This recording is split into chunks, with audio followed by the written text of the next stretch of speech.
I'm Logan Crawford, and right now on the Spotlight Network, we're exploring how churches can revolutionize their pastoral care with an amazing author. His name is Robert MacKenzie, and he has penned a powerful book. It's called Pastoral Care Teams in Churches. This insightful guide empowers congregations to create effective lay pastoral care teams, easing the burden on clergy while deepening connections within the community.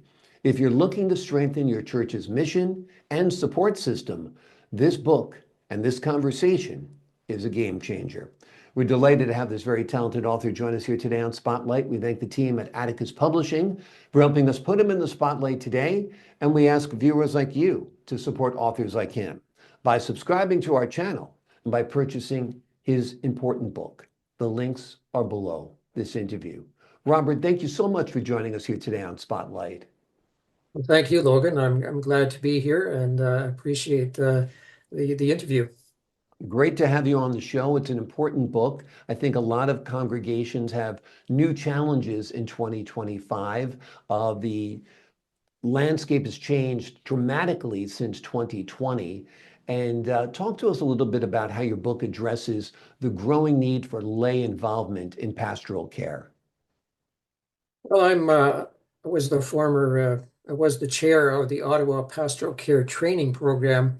I'm just a board member at this point, and vice chair. But as you say, the last few years, we've been finding more and more churches were sending people to us to be trained in how to be lay visitors and so forth. But there are fewer ministers and priests available. And it's fallen on the church members to do pastoral care themselves. Now, obviously, they don't have the same kind of training, but putting it in a team with basic training for those members seems to fill that gap. And that helped us because we were getting requests, not just for the training, but what do we do now? Yeah. We don't have a minister and our church is small and we can't get along. So that was the reason that the book was written. We looked around and we couldn't find other books on that subject. So that's why it came about. Well, I think it is an important book, and it does fill a niche that doesn't have a lot of competition in it. Talk to us a little bit about a ministry of presence, what that means and why it's so impactful. Well, the training that we provide and offer to lay people in churches and synagogues and mosques as well, if they're interested, and some are, is what we'd call non-directive. We're trying to help them to listen to people, to be present with them, as you say, a ministry of presence, and not to counsel them, not to direct them on what they should do or what they shouldn't do, not to try and analyze their problems, but to be with them, to listen to them, to give them the gift of presence and of listening. We find that strengthens community bonds. Some of the people who've been involved in this say that people consider that a great gift when somebody will listen to them and not just try to explain what their situation is or help them out of it. So one of our principles is to be client-centered, yes, but to be active listeners and to try to be present with them in a time of difficulty. Do you feel that having lay pastoral team members actually strengthens the church because you get people from all walks of life ministering to the faithful, and not just people who have a clergy background? Yes, we do find that ministers and priests are very busy people, Mm. men and women. They have an awful lot to do, and they really can't devote that sort of ministry of time, give the gift of time to all those people. So it does strengthen the bonds of community in the sense that they know that a representative of the church, pastoral team, has assigned someone to see them. So it is a representative of the church is coming to see them and just to listen and to talk about them, to hear the troubles they're going through, the things that they're facing. And if that person who's visiting, a lay visitor, finds there are problems that are above their pay grade, more or Mhm. less, than their training, then they would involve the minister or the priest, and the clergy would in turn perhaps get a counselor involved and so forth. So that does give the people in the church that feeling of community. They're not just going to the church and listening to the music and hearing the fine Mhm. message and then singing, but there are people in the church who care about them.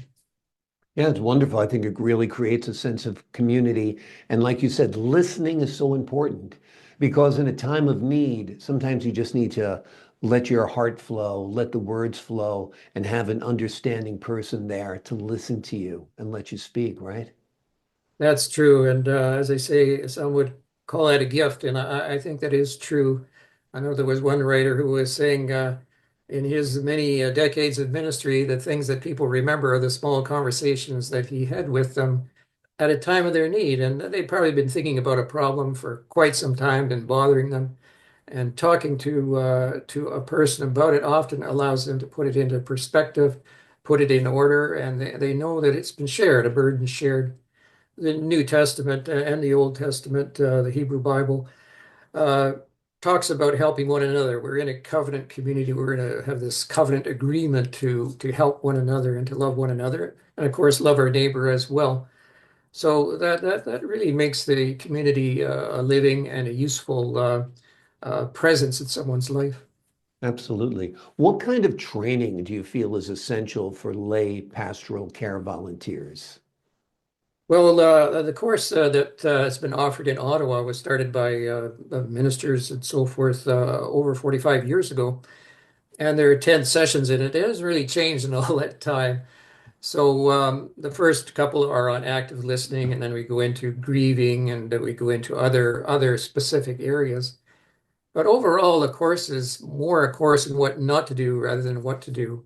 We're trying to make people feel comfortable when they go to visit people who are going through hard times and not feel uncomfortable. So we advise them, don't do this, don't do that, and then they learn the act of listening through experience. You can't teach that really. It's something that people have to work at and reflect on how their visit with the person went and try to do better next time, that sort of thing. So Yeah. there's no end to the learning that goes on there. Absolutely. How do you envision your book being put to work by the different congregations, churches? And as you mentioned, it's basically ecumenical. It could be adopted by mosques and temples as well. Well, the book is structured along the five W's, who, what, where, when, and it starts with why. So, first of all, it's directed at the leaders of the church to say, well, this is useful. And here is a structured approach to starting up a team in your church. And these are the reasons why you should do it, and this is how you should do it. And then getting towards the end, we get into issues of liability and that sort of thing, and boundaries, trying to integrate church leadership and its liability policies and so forth. So it's directed at people who are in teams. There are devotional sections in between the chapters and so forth, and a review of what's going on. But I would say perhaps focused at the churches and leadership there who would like to initiate this team to lift the burden from the clergy. Yeah. And like you said, are there fewer people going into the clergy? From what I see in the Catholic Church, there's fewer people going into the priesthood. I don't know about other religions, but it does seem like it's a tough time for churches. And like we alluded to earlier, especially since 2020, when a lot of the congregations kind of stepped back and moved away. Yeah, that's summing up the situation well. In the history of the church, the Christian church anyway, in 2,000 years, and I'm sure it's the same with other faiths. It tends to go up and then go down, and the Christian church has done very well in the last 60, 70 years. I mean, there were churches everywhere, Hmm. and now we're on a downslope. So there are fewer and fewer ministers as well as priests. And it's getting hard to find people who are interested in that for a number of reasons. Yeah. And a lot of churches have gone towards a sort of entertainment model rather than a Mm. sort of a pastoral community model. So uh, I Yeah. don't know what to say, but Yeah, there's a lot of forces out there. You've got popular culture that has an outright assault, I feel, on Christianity, yeah, mocking priests, mocking clergy members, mocking people of faith in general, which drives people away and has a subliminal effect of this constant presence that being a devout Christian is a joke. And I think we need to stand up against that popular culture that puts out that message. I mean, put on yeah, any Netflix show and you'll want to gouge your eyes out, I say, the stuff that they show on TV nowadays. There used to be, when I was growing up, to be a member of the clergy was like becoming a doctor or a lawyer. It was a yeah. very, highly esteemed profession. And again, through these subtle messages or overt messages in many cases from popular culture, I think the clergy has been beaten down. I think people do have to take a stand. I think we do have to empower our churches. I think if we empower our churches, we're empowering the people. And this still is a country predominantly of Christians, right? No, no, I agree with that. It is a complex situation, and the culture is somewhat against the idea of clergy and looks at them as suspect. Yeah. They're abusers and they're trying to take away our culture and they're trying to tell me what to do. And Yeah. uh, that's a problem. It hasn't gotten as bad in our countries as it has in other countries, but it is difficult, and there isn't that same luster in becoming a minister now as there was some decades ago when, as you say, a lawyer or a doctor and a minister were sort of on the same level. Yeah. And certainly, I grew up in Quebec. My mother was from Quebec, which is the French-speaking part of Canada. Mhm. You try to have a notary and a priest and a doctor in the same family, large Yeah. families. Yeah. But Exactly. the culture has changed somewhat. So Yeah. to my mind, this idea of community life together is the one that's really in the Hebrew Bible and it's in the New Testament, and it's something that we should focus on now. Yeah, I think it really does fill the void since there are a declining number of clergy members to get lay pastoral teams together, lay pastoral volunteers, get them active, get them trained, have them giving back to the Christian community or people of any faith, really. I think that really is a great prescription for what's ailing the churches right now. Yeah. No, I agree. And, the book wasn't written to help the institution of the church, okay, we don't have any ministers, so now we got to fill it up with lay people. The idea here is to fulfill this commandment that's over and over again: love one another, pray for one another, forgive one another. There are so many passages that have one another in it in the New Testament that seems to be the basis of Christian community is loving, forgiving, helping, being with one another, praying for one another.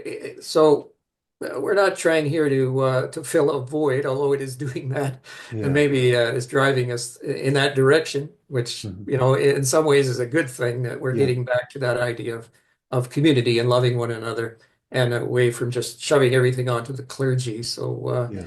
but I think it is faithful to the Christian spirit and the Jewish spirit as well. I mean, it's community is very important in the Bible.